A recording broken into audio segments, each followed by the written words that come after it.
Bismillahirrahmanirrahim. Assalamualaikum warahmatullahi wabarakatuh. Sahabat Kotaku Pringsewu, pengikut setia Kotaku Pringsewu Channel, berjumpa kembali dengan saya Muhammad Ridwan, koordinator kota. Saat ini saya sedang di kantor Dinas Lingkungan Hidup Kabupaten Pringsewu, dan di samping saya sudah ada Ibu Rini Andalusia sebagai Sekretaris Dinas Lingkungan Hidup. Nah, ini adalah podcast perdana Kotaku Pringsewu Channel yang mudah-mudahan nanti kedepannya akan tayang lagi wawancara-wawancara dengan para tokoh di Kabupaten Pringsewu, termasuk masyarakat di dalamnya. Nah, tema podcast yang perdana ini terkait persoalan sampah di Kabupaten Pringsewu, dan leading sektor yang menangani persampahan ini di Kabupaten Pringsewu adalah Dinas Lingkungan Hidup. Kebetulan kita sudah bersama pihak yang berkompeten untuk menjelaskan persoalan pengelolaan sampah di Kabupaten Pringsewu. Bu Rini, akhir-akhir ini kan di media sosial sedang viral nih terkait tempat pemrosesan akhir Bumi Ayu. Tanggapan dari DLH seperti apa, dan ini juga menjadi saluran informasi pada masyarakat terkait fungsi TPA Bumi Ayu. Ya. Baik, terima kasih Kang Ridwan. Assalamualaikum warahmatullahi wabarakatuh, kawan-kawan penyimak podcast Kotaku. Jadi TPA itu adalah tempat pemrosesan akhir, ya. Tempat pemrosesan akhir sampah yang seyogyanya sebelum dia sampai di tempat pemrosesan akhir, dia telah dipilah terlebih dahulu, ya. Jadi kalau kita bicara sampah itu bahwa setiap sesuai dengan undang-undangnya, Undang-Undang Pengelolaan Sampah nomor 18 kalau saya tidak salah ya, nomor 18 tahun 2008 tentang pengelolaan sampah, bahwa setiap orang itu punya kewajiban untuk mengolah sampah. Nah, kalau kita bicara sampah itu ada sampah rumah tangga, sampah non rumah tangga, dan sampah spesifik.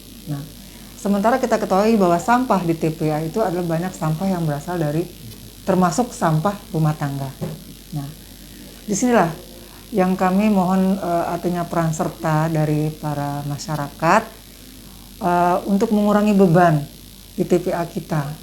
Bahwa karena TPA tadi tidak hanya sampah yang datang dari rumah tangga, tapi juga dari sampah-sampah lainnya.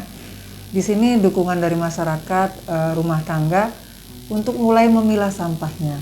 Karena itu tadi sesuai dengan undang-undang, ini undang-undang yang bicara bahwa itu adalah kewajiban, bahwa setiap orang itu wajib mengolah sampahnya dari rumah, khusus untuk sampah rumah tangga. Nah, itu salah satu contoh kecil yang artinya mulai harus bisa dilakukan mulai disadari oleh masyarakat, karena tadi semakin lama tumpukan sampah kita di TPA itu akan semakin banyak. Daya dukung tanah itu sendiri itu sudah tidak mampu, karena seperti kita ketahui bahwa TPA Bumi Ayu itu sudah ada sejak sebelum tahun 2007 itu sudah ada. Yang di eranya Tanggamus dulu ya, masih sebelum Tanggamus tampaknya. Ya, di Tanggamus itu juga sudah ada, kemungkinan di Lampung Selatan. Iya, ya. Tapi di Tanggamus itu pernah dilakukan revitalisasi, rehab sudah pernah dilakukan. Nah, ini kan nanti kita ada rencana juga untuk merevitalisasi TPA tersebut. Waktunya kapan, Bu, rencana revitalisasi ini? Kita sudah berkoordinasi dengan Dinas PUPR. Nah, ini nanti akan diberikan semacam bantuan ya dari Kementerian PUPR untuk tahun 2022. Informasi yang kami peroleh bahwa itu akan baru dilakukan perencanaan. Kemudian di 2023 baru dalam tahap pembangunan infrastrukturnya, revitalisasinya ya. Berarti 2023 ya, Bia? 2023. Artinya di rentang waktu dari 2023 itu kita akan mencoba bagaimana mengoptimalkan TPA itu sendiri. Kalau bisa jumlah sampah yang dibuang di sana mulai bisa dikurangi. Nah, ini peran kawan-kawan. Kita juga punya Pokdarsi tadi ya. Pokdarsi. Nah, kawan-kawan Pokdarsi ini juga yang punya cukup peran penting dalam artinya membantu pemerintah daerah untuk pengolahan sampah. Di sini juga Pokdarsi sudah mulai masuk nih Mas, Ya. membantu kami, ya kan, membantu kita di Dinas LH. Nanti ke depan mudah-mudahan perannya akan lebih besar lagi. Baik, kondisi existing saat ini yang dimiliki LH, misalkan sarana dan prasarana angkutan sampah seperti truk, roda 3 dan sebagainya, seperti apa Bu kondisi existingnya? Kalau kondisi existing ya, kalau bicara kelayakan tampaknya sudah hampir 80% itu tidak layak. Memang perlu direvitalisasi. Tidak hanya TPA-nya, tapi juga sarana prasarana pendukung seperti armada. Itu sudah banyak sekali yang harus direhab ataupun diperbaharui. Karena bisa contohnya saja kita punya 15 kontainer yang saat ini dalam kondisi parah. Nah ini kalau tidak segera kita perbaiki, artinya pelayanan kepada masyarakat terkait persampahan ini akan sangat terganggu. Kesimpulannya bahwa Dinas Lingkungan Hidup sebagai instansi di bidang pelayanan persampahan tentu harus didukung dengan alokasi anggaran yang memadai. Betul. Nah, baru-baru ini kan program Kotaku dilibatkan dalam pembahasan Ranperda Kumuh oleh Badan Pembahas Perda Kumuh yang kebetulan waktu itu ketuanya Pak Anton Subagio sebagai ketua fraksi Golkar. Kami dari pihak Kotaku pernah mengusulkan kepada beliau ke Bapperda Kumuh harus ada perhatian khusus kepada Dinas Lingkungan Hidup khususnya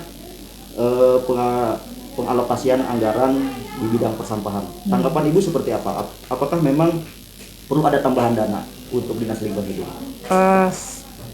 Tampaknya nih sudah waktunya ya. Memang sudah waktunya kita menseriusi permasalahan persampahan ini. Karena dari kejadian baru-baru ini sudah bisa terlihat bahwa jika sehari pun tidak kita proses, itu sampah di TPA akan mengundang banyak sekali dampak yang mungkin muncul. Karena memang itu tidak bisa berhenti proses di TPA sana. Jadi kalau tadi seperti saya sampaikan, kita sudah sangat butuh, ya kan, memang sudah saatnya, ya kan, untuk mulai memperhatikan masalah persampahan ini. Karena jumlah penduduk semakin bertambah, jumlah sampah terus meningkat, tetapi kalau kita tidak meningkatkan perhatian kita terhadap pelayanan sampah itu juga tampaknya tidak mungkin, ya kan? Ya. Kira-kira seperti itu. Nah, persoalan sampah ini kan dari hulu ke hilir ya, mulai dari rumah tangga berakhir di TPA. Nah, langkah-langkah apa yang sudah dilakukan Dinas Lingkungan Hidup supaya timbulan sampah di TPA itu minimal bisa berkurang lah? Karena dari program Kotaku sendiri kita mengadvokasi sampai terbangunnya TPS 3R nih. Nah, apa kedepannya ada rencana-rencana penambahan TPS 3R atau juga peningkatan kapasitas masyarakat supaya sampah itu sudah terpilah dari rumah tangga? Jadi memang ya, Kang Ridwan, yang namanya kita kampanye, sosialisasi itu tidak hanya cukup sekali dua kali. Artinya dengan kondisi kami terus berupaya dalam event apapun, dalam kesempatan apapun, kita terus mengajak masyarakat, termasuk podcast ini, kami mengajak masyarakat mulai untuk memilah sampah dari rumah, ya kan? Memilah sampah dari rumah supaya TPS 3R yang dibangun ini pun bisa artinya melaksanakan fungsinya. Karena setelah sampai TPS 3R kan tetap terjadi proses pemilahan sampah. Kalau bisa, sampah itu sudah terpilah dari rumah. Dipilah mana yang bisa didaur ulang, di reuse, recycle, itu tidak masuk ke dalam TPA. Karena di TPS 3R sendiri itu ada program warung sampah ya, warung sampah yang bisa menukarkan sampah dengan sembako. Kemudian kita juga ada program bank sampah. Nah, ini kan memberikan kesempatan untuk sampah-sampah yang sudah terpilah tadi menjadi barang bermanfaat. Banyak hal yang kita coba, kita bertahap ya, pelan-pelan. Itu tadi, nanti kita melalui rencana kami ke depan, ini kita melalui kelompok ibu-ibu. bisa melalui nanti KWT kelompok wanita tani, atau juga nanti ada kelompok wanita peduli lingkungan. Ya kan, kelompok wanita itu karena sampah itu kan memang dari rumah datangnya. Tampaknya akan lebih efektif ya kalau kita mengajak ibu-ibu di dalam pengelolaan sampah ini. Dan saya yakin kemarin kami juga sudah bertemu dengan ibu-ibu KWT. Sebenarnya di beberapa tempat itu sudah terbangun kesadaran ibu-ibu ini untuk mulai memilah sampah. Nah, nanti ini akan terus kita tingkatkan secara bertahap, pelan-pelan ya Kang. Nanti kita akan coba cari satu tempat yang menjadi pilot project kita, himpunan dari ibu-ibu KWT ini nanti. Itu tadi tetap ibu-ibu KWT. Kemudian kami juga kan ada program Adiwiyata. Adiwiyata itu juga artinya program peduli lingkungan yang melibatkan sekolah-sekolah mulai dari tingkat SD sampai SMA. Nah, ini kan ada penghargaan Adiwiyata, tetapi kita berharap dengan program Adiwiyata ini itu ada terjadi perubahan perilaku. Jadi yang masyarakat, anak-anak sekolah itu mulai mengajak keluarga di rumahnya untuk mulai melakukan hal-hal yang tidak hanya sebatas sampah ya. Kalau Adiwiyata itu tidak hanya sebatas sampah, tapi peduli dengan lingkungan. Nah, ada banyak hal lain yang artinya kita sudah berusaha untuk menggandeng, merangkul dari usia yang sedini mungkin supaya sampah ini menjadi kebiasaan. Ya, bukan sampah yang menjadi kebiasaan, tapi perubahan perilaku itu dari sejak dini. Jadi malu lah. Ya. Malu kalau untuk buang sampah sembarangan, gitu kan. Nah, itu harus yang mungkin kita bangun di anak-anak dari sejak usia dini. Nah, itu salah satunya, Kang ya. Program-program yang sudah kami laksanakan. Baik, Bu Rini, terima kasih penjelasannya. Jadi kesimpulannya, Dinas Lingkungan Hidup ini sangat concern terhadap persoalan sampah. Betul. Dan menjadikan isu ini menjadi perhatian utama. Tapi tentunya perhatian Dinas Lingkungan Hidup ini harus didukung oleh infrastruktur yang memadai. Tadi contohnya kondisi existing sarana dan prasarana pengelolaan sampah belum memadai. Sudah ada tapi belum memadai. Kalaupun sudah ada, pelayanannya mungkin hanya sekitar 50%. Ya, contoh armada mobil saja itu hanya 4 atau 5 untuk melayani seluruh kecamatan. Ada 9 kecamatan di Kabupaten Pringsewu. Tadi juga dijelaskan Bu Rini, kontainer hanya ada 15. Itu kondisinya juga sangat memprihatinkan.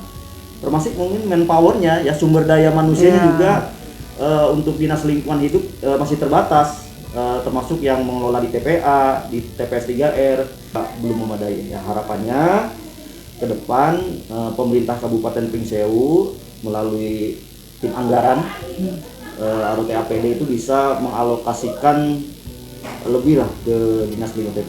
Kotaku juga berkepentingan di sini memastikan bahwa anggaran untuk pengelolaan sampah itu untuk tahun berikutnya, tahun 2022 ini bisa bertambah karena ada kegiatan tempat pengolahan sampah terpadu yang harus siap operasional di awal tahun 2022. Baik, terima kasih Ibu Rini atas penjelasannya. Mudah-mudahan ini memberikan informasi kepada masyarakat Pringsewu terkait pengelolaan sampah di bumi Jejama Secancana. Terima kasih. Wabillahi taufiq wal hidayah. Assalamualaikum warahmatullahi wabarakatuh. Waalaikumsalam.